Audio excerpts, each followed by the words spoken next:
بسم اللہ الرحمن الرحیم۔ السلام علیکم ناظرین، میں ہوں جیم جمالی اور آپ دیکھ رہے ہیں یوٹیوب چینل جیم جمالی انفو۔ ناظرین، ہمارے آج کے پروگرام کا موضوع ہے کہ آج خطے میں عسکری لحاظ سے طاقت کا توازن پاکستان کے حق میں ہے اور اسی وجہ سے پاکستان کو سفارتی اور سیاسی برتری بھی حاصل ہوتی رہتی ہے۔ یہ یقیناً موجودہ عسکری قیادت کی پالیسیوں اور دو ٹوک موقف کا نتیجہ ہے۔ دنیا کے بدلتے ہوئے حالات میں طاقت کے توازن کا تصور ہمیشہ سے ریاستوں کی پالیسیوں، خارجہ تعلقات اور دفاعی حکمت عملیوں کا بنیادی محور رہا ہے۔ جنوبی ایشیا جیسے حساس خطے میں جہاں پاکستان اور بھارت جیسی دو ایٹمی طاقتیں موجود ہیں، وہاں عسکری توازن کی نوعیت نہایت اہمیت کی حامل ہے۔ طویل عرصے تک بھارت اپنی آبادی، معیشت اور اسلحے کی بنیاد پر خطے میں بالادستی قائم رکھنے کی کوشش کرتا رہا، مگر آج کے حالات یہ گواہی دے رہے ہیں کہ عسکری اور دفاعی لحاظ سے طاقت کا توازن اب پاکستان کے حق میں جھک چکا ہے۔ یہ توازن محض فوجی ساز و سامان کی بنیاد پر نہیں بلکہ ایک وسیع تر قومی حکمت عملی، جدید عسکری سوچ، مضبوط کمانڈ اسٹرکچر، دفاعی خود انحصاری اور بہترین عسکری تربیت کے نتیجے میں وجود میں آیا ہے۔ پاکستان کی مسلح افواج نے گزشتہ 2 دہائیوں میں اپنی صلاحیتوں کو نہ صرف خطے بلکہ عالمی سطح پر بھی منوایا ہے۔ دہشت گردی کے خلاف جنگ ہو یا غیر ملکی سازشوں کے مقابلے، پاکستان آرمی، نیوی اور ایئر فورس نے ہر محاذ پر شجاعت، حکمت اور ٹیکنالوجی کا وہ امتزاج پیش کیا ہے جس نے دشمن قوتوں کو حیران و پریشان کر دیا۔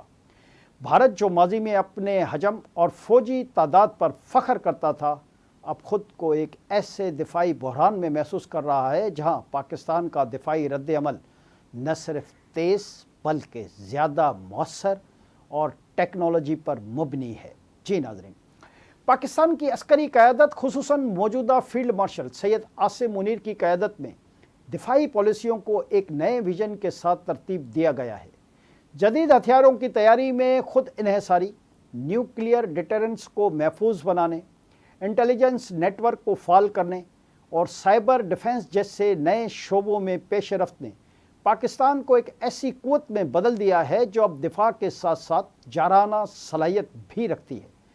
دشمن کے عزائم اب صرف سرحدوں تک محدود نہیں رہتے بلکہ ہائبرڈ وار، انفارمیشن وار اور معیشتی دباؤ کی صورت میں بھی ظاہر ہوتے ہیں۔ تاہم پاکستان نے ان تمام میدانوں میں نہایت چاک دستی اور دفاعی توازن برقرار رکھا ہے۔ پاکستان کی عسکری طاقت کی سب سے بڑی بنیاد اس کی پیشہ ورانہ فوج ہے۔ دنیا کے بہترین تربیت یافتہ فوجیوں میں پاکستانی سپاہی کو ہمیشہ ممتاز مقام حاصل رہا ہے۔ دنیا بھر کی اقوام متحدہ کی امن فوجوں میں پاکستان کے فوجی افسران اور سپاہیوں کی موجودگی اس بات کا ثبوت ہے کہ پاکستانی فوج صرف دفاع تک محدود نہیں بلکہ عالمی امن کے قیام میں بھی کردار ادا کر رہی ہے۔ اس پیشہ ورانہ مہارت نے پاکستان کو ایک ایسے مقام پر پہنچایا ہے جہاں دشمن کے کسی بھی اقدام کا جواب فوری، مؤثر اور فیصلہ کن انداز میں دیا جا سکتا ہے۔ پاکستان کے ایئر فورس نے ہمیشہ خطے میں توازن قائم رکھنے میں مرکزی کردار ادا کیا ہے۔ بھارت کے مقابلے میں کم وسائل کے باوجود پاکستان ایئر فورس نے اپنی صلاحیتوں سے دنیا کو حیران کیا۔ بالاکوٹ واقعے کے بعد جب پاکستانی طیاروں نے بھارتی حدود میں داخل ہو کر دشمن کے 2 جہاز مار گرائے تو دنیا نے تسلیم کیا کہ پاکستان کی فضائی صلاحیت کسی بھی بڑے دشمن کے مقابلے میں کم نہیں۔ JF-17 تھنڈر جو پاکستان اور چین کے اشتراک سے تیار کیا گیا، آج ایک جدید اور قابل اعتماد جنگی طیارہ بن چکا ہے۔ اس کے باوجود اس کے جدید ویژن JF-17 بلاک 3 میں ریڈار، میزائل اور الیکٹرونک وار فیئر کی صلاحیتیں بھارت کے ریڈاروں کے لیے ایک مستقل چیلنج بن گئی ہیں۔ اسی طرح حالیہ پاک بھارت جنگ میں کہ جس میں بھارت کو بدترین شکست کی غیر معمولی ہزیمت اٹھانا پڑی، پاک فضائیہ نے بھارت کے 7 طیارے مار گرائے جن میں فرانسیسی ساختہ 4 رافیل طیارے بھی تھے۔ پاک فضائیہ کے اس غیر معمولی معرکے نے دنیا کو انگشت بدبان کر دیا اور پاک فضائیہ کی حکمت عملی اور برتری کو دنیا بھر میں تسلیم کیا گیا۔ اسی طرح پاکستان نیوی نے سمندری دفاع کے میدان میں بھی شاندار پیش رفت کی ہے۔ جدید فریگیٹس، آبدوزوں، میزائلوں اور نیول ایویشن کے پاکستان نے بحر عرب میں اپنی موجودگی کو ناقابل نظر انداز حقیقت بنا دیا ہے۔ گوادر اور کراچی کے بندرگاہی نظام کی مضبوطی، چین کے ساتھ سی پیک تعاون اور خطے میں بحری راستوں پر کنٹرول کی صلاحیت نے پاکستان کے بحری دفاع کو کئی گنا بڑھا دیا ہے۔ اب پاکستان نہ صرف اپنی سمندری حدود کا تحفظ کر سکتا ہے بلکہ دشمن کی بحری کارروائیوں کو روکنے کی مکمل صلاحیت بھی رکھتا ہے۔ جی ناظرین، دوسری جانب پاکستان کے میزائل پروگرام نے دفاعی توازن کو یکسر تبدیل کر دیا ہے۔ شاہین، غوری، عبدالی، حطف، بابر اور نصر جیسے جدید میزائل سسٹم پاکستان کو خطے میں ایک ناقابل تسخیر ایٹمی طاقت کے طور پر منوا چکے ہیں۔ ان میزائلوں کی رینج، درستگی اور تیز رفتار لانچ سسٹم کی صلاحیت نے بھارت کے کسی بھی شہر یا فوجی تنصیب کو چند لمحوں میں نشانہ بنانے کی حیثیت حاصل کر لی ہے۔ یہی وہ توازن ہے جس نے خطے میں جنگ کے امکانات کو کم کیا اور پاکستان کے خلاف کسی بھی جارحانہ کارروائی کو ناممکن بنا دیا۔ بھارت کی جانب سے اربوں ڈالر کے ہتھیار خریدنے کے باوجود پاکستان کا ڈیٹرنس اس کے لیے ایک نفسیاتی دباؤ بن چکا ہے۔ پاکستان کا دفاعی نظام صرف روایتی جنگوں تک محدود نہیں رہا۔ موجودہ دور میں سائبر جنگوں، مصنوعی ذہانت پر مبنی ڈیفنس سسٹمز اور الیکٹرانک انٹیلیجنس کا کردار بڑھ چکا ہے۔ پاکستان نے ان تمام شعبوں میں بھی نمایاں پیش رفت کی ہے۔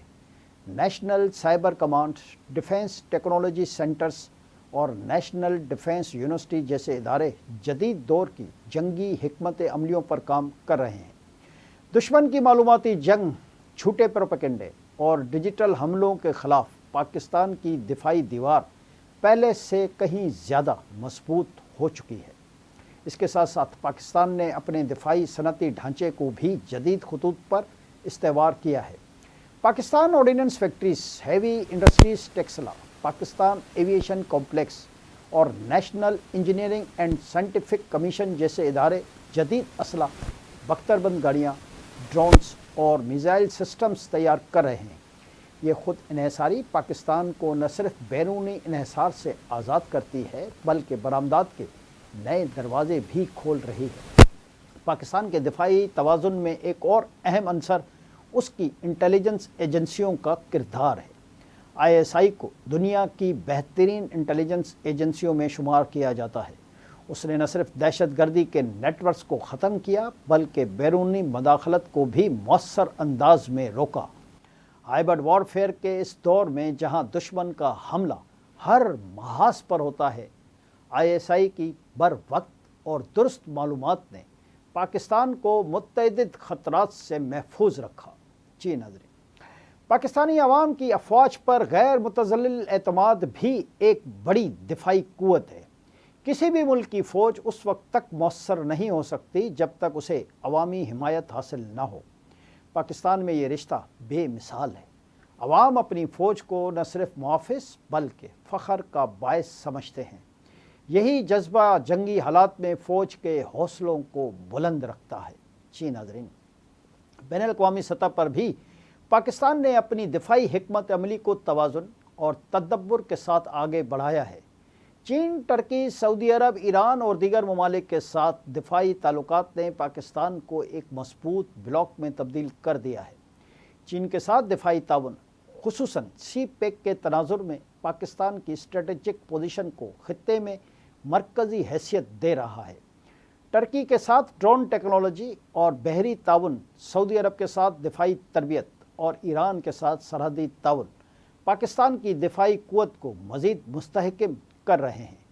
بھارت اگرچہ دنیا کے بڑے اسلحہ خریداروں میں شامل ہے مگر اس کی فوج اندرونی بدعنوانی، غیر متوازن تربیت اور سیاسی مداخلت کا شکار ہے۔ بھارتی فوج کا زیادہ تر انحصار درآمد شدہ اسلحے پر ہے جو اکثر پرانے یا غیر مؤثر ثابت ہوتے ہیں۔ دوسری طرف پاکستان کی فوج نے محدود وسائل کے باوجود ایسی دفاعی صلاحیت پیدا کی ہے جو عملی طور پر زیادہ مؤثر ہے۔ بالاکوٹ واقعے سے لے کر لائن آف کنٹرول پر دشمن کے خلاف مؤثر جوابی کارروائیوں تک ہر موقع پر پاکستان نے اپنی صلاحیت ثابت کی۔ پاکستان کے نیوکلیئر پروگرام نے اس خطے میں جنگ کے خطرے کو کم کر دیا ہے۔ کولڈ